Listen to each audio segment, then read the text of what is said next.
Hello, my name is Emily Hill, and I am the camp director for Camp Thunder Ridge. Welcome to Camp Thunder Ridge. This is just gonna be a short video kind of giving you a rundown of what you should be looking for at camp and what you should be doing to prepare for camp. We'll go ahead and start with a real quick introduction. Like I said, my name's Emily Hill.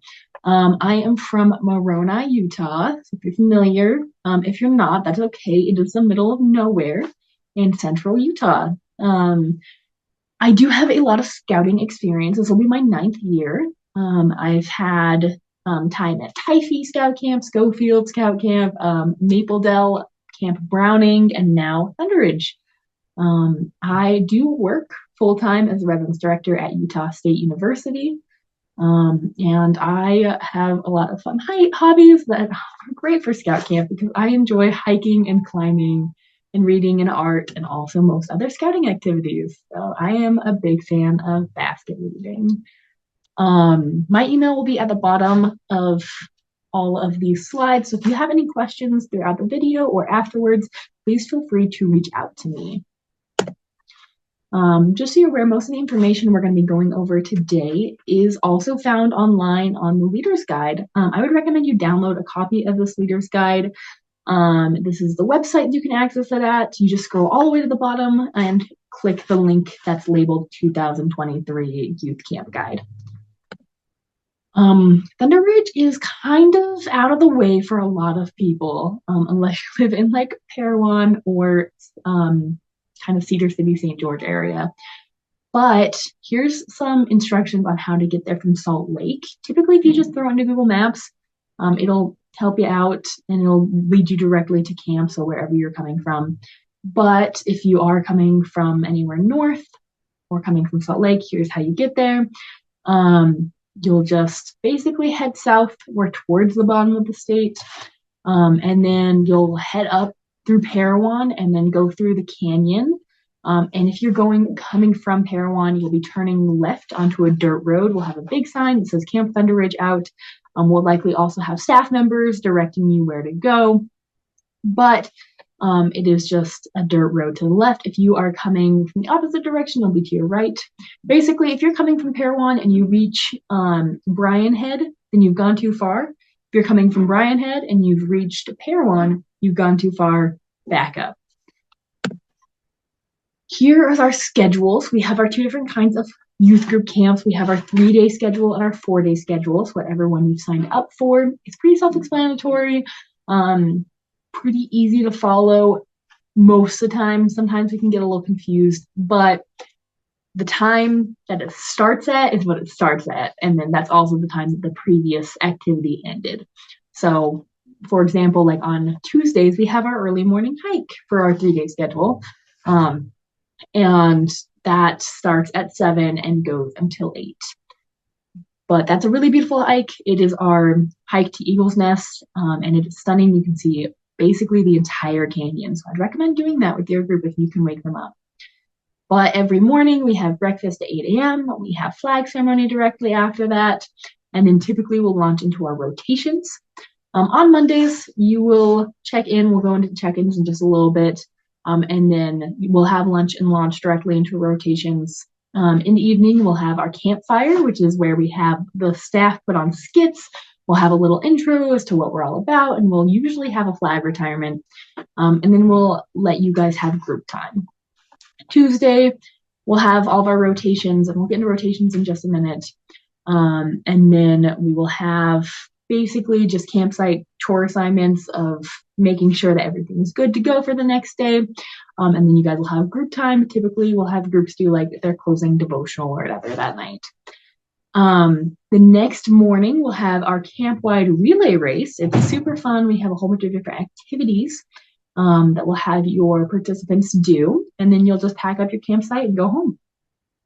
Wednesday, also that very same day, we'll have our 4-day groups show up. You'll arrive, you'll check in, we'll have a camp meeting, and then we'll go ahead and launch directly into your first rotation. And then we'll have a campsite set up basically throughout that time. But basically right as you get there, we're going to send your participants into it. And then we'll have campfire that evening as well as group time. And then Thursday, we basically just have rotations all day. Friday, we have our sunrise hike rotations for the first half of the day, and then a campwide service project that you can participate in, but you don't have to. And then we'll have group time throughout that day. Typically, that will be time that you will do your devotional. If you have any of our staff that you're super close with, that will be time that you'll want to invite them to it. And then on Saturday, before you leave, we have our campwide relay race, and then we have you all packing up and traveling home. So with check-ins, when you arrive at camp, you arrive at your designated time on your designated day. So either 8 a.m. on Monday morning for 3-day camps or 12 noon on Wednesday afternoons for 4-day camps. What that'll look like is you'll arrive at camp. We'll have a staff member at the bottom of the hill directing you where to go. You'll head up to our parking lot. You'll park. We'll have staff directing you how to do that as well.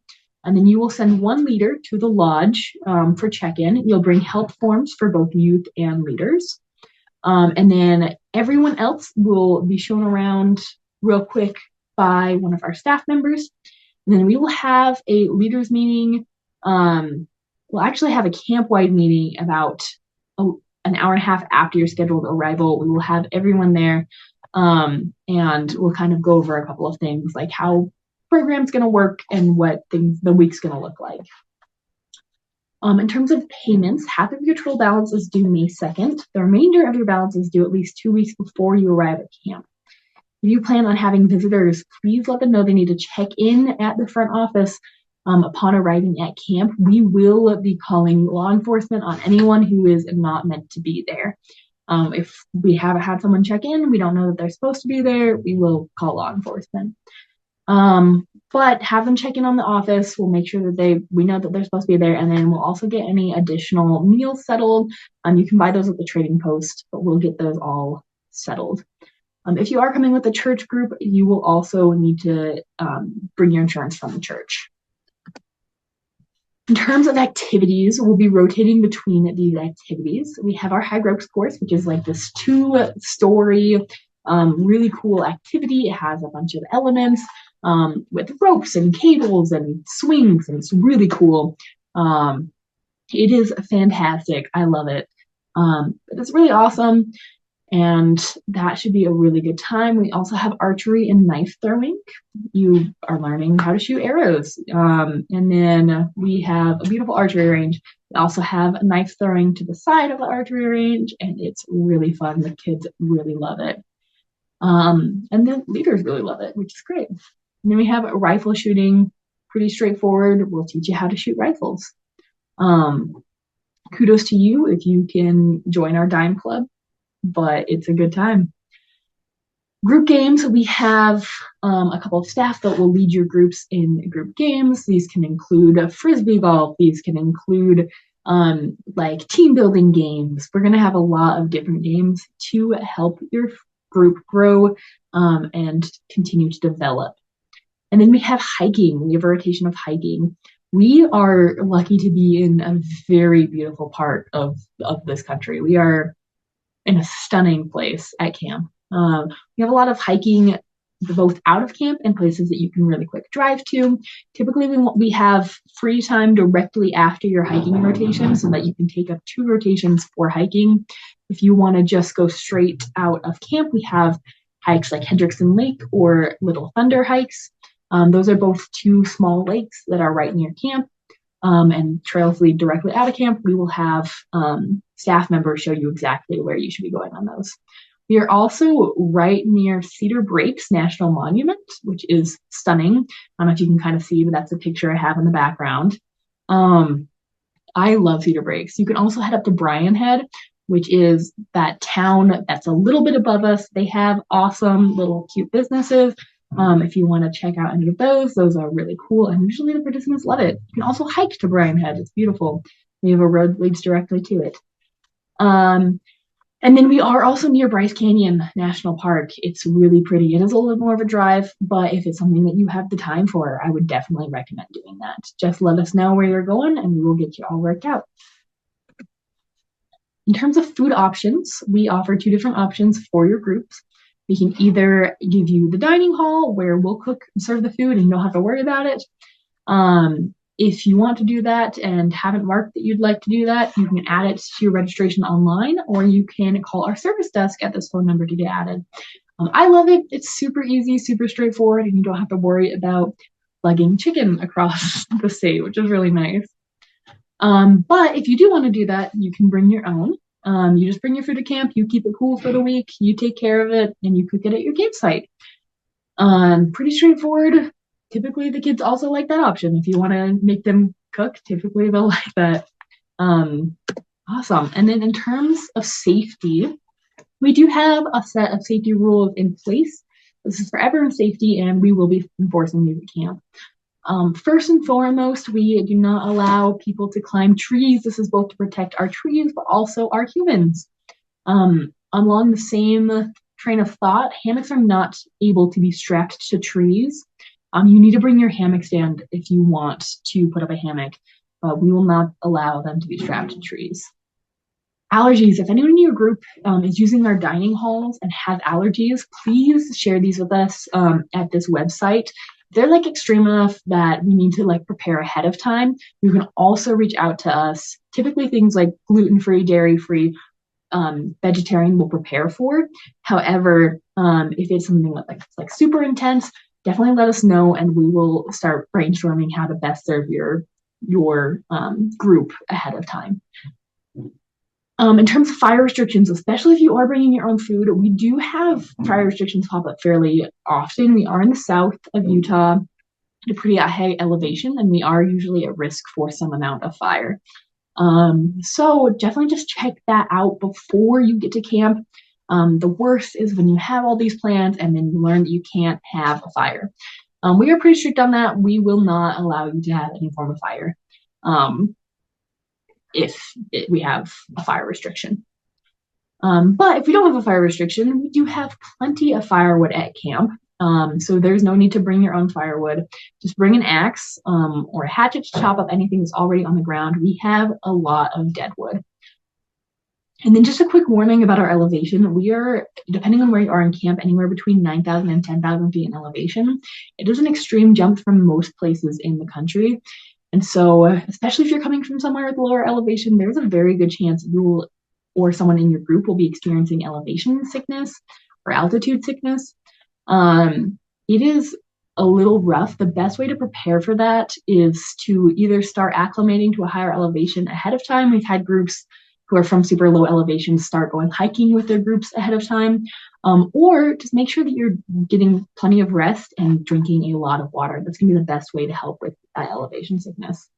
But just be prepared if you guys are all feeling a little bit sick your first day, that would be why. A couple other things you'll need to know is that there is really decent cell phone service in camp. We haven't had any problems with any particular providers. However, when you are getting to camp, in the canyon and on the road up to camp, typically there's no service. If there is, it's very limited. So I would recommend making sure that you know where you're going and what you're doing before you head into the canyon. Group leadership is invited to join us for an open house on June 3rd between 11 a.m. and 1 p.m. This is subject to change. We'll keep you updated though. It depends on whether or not we can get into camp with all the snowfall we've had recently by June 3rd. I believe we should be able to though. So we're currently planning on that as our open house. It's an opportunity for your group's leadership to come and see what camp looks like, start to plan things out, visit your campsite, and just kind of get ready for what you're going to be doing for youth groups. Another thing you'll need to know is that the road to camp is a little rough. You will be needing a 4-wheel or all-wheel drive vehicle to access camp. Smart car and electric vehicles are not going to make it. I'm so sorry. It is a bumpy, winding, pretty steep road that even like things like trucks have had problems with before. So just make sure that you are bringing a vehicle that is well suited for it. And I would recommend having a driver that knows how to drive on mountain roads, drive into camp.